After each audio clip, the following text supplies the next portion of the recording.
Сәлем құрметті оқырман.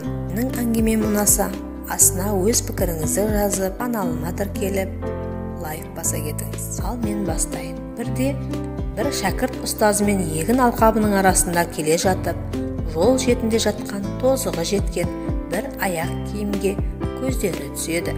Шәкірті ұстазына, шамасы мынау егінші шаруаның аяқ киімі сияқты, тығып қойса қайтеді.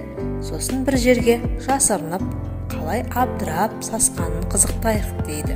Сонда ақылды ұстазы кедейлерді әбігерге салуды қызық көріп, олардың есебінен көңіл көтергеніміз адамдыққа жата қоймас. Өзіңе бақыт пен шаттық сыйлағың келсе, онда оны мазаққа айналдырмай, керісінше аяқ киіміне ақша салып қояйық. Сосын не қызық болатынын тамашалайық дейді.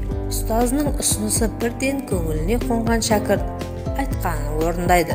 Сонан кейін екеуі жақын тұрған ағаштың артына барып жасырынады. Сәлден соң жүзі күн көзіне әбден тотыққан жұпыны киімді бір шаруа келеді. Аяғын аяқ киіміне сұққаны сол еді, ішіндегі затқа тіреліп, дереу қайта суырып алады. Қолмен алып көріп еді, ақша екен. Екінші сыңарында соншама ақша шықты.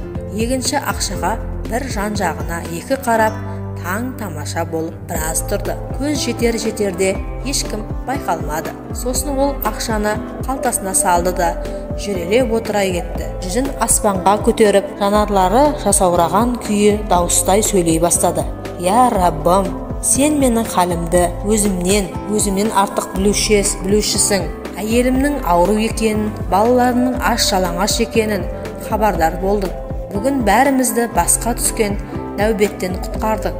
Шүкір деп ұзақ уақыт көз жасын төккен күйі жаратушына алғыс айтып шүкіршілігін білдіріп отырды. Манадан бері одан көз жазбай қарап отырған шәкірт қос жанары жасқа толып қатты әсерге бөленді. Шәкіртінің бойындағы өзгерісті байқап отырған ұстазы әзір бұрынғы халіңнен бақыттырақ екеніңді сезініп отырған сияқтысың. Алғашқы ойыңды іске асырғаныңда қандай күйде болар едің, дейді шәкірті. Иә, ұстаз, өмір бойы ұмытпастай сабақ алдым. Сізге алғысым шексіз. Берген кездегі қуаныш, алған кездегі қуаныштан көп артық болады деген сөздің мағынасын енді түсіндім дейді. Ал сіз қалай ойлайсыз, құрметті оқырман?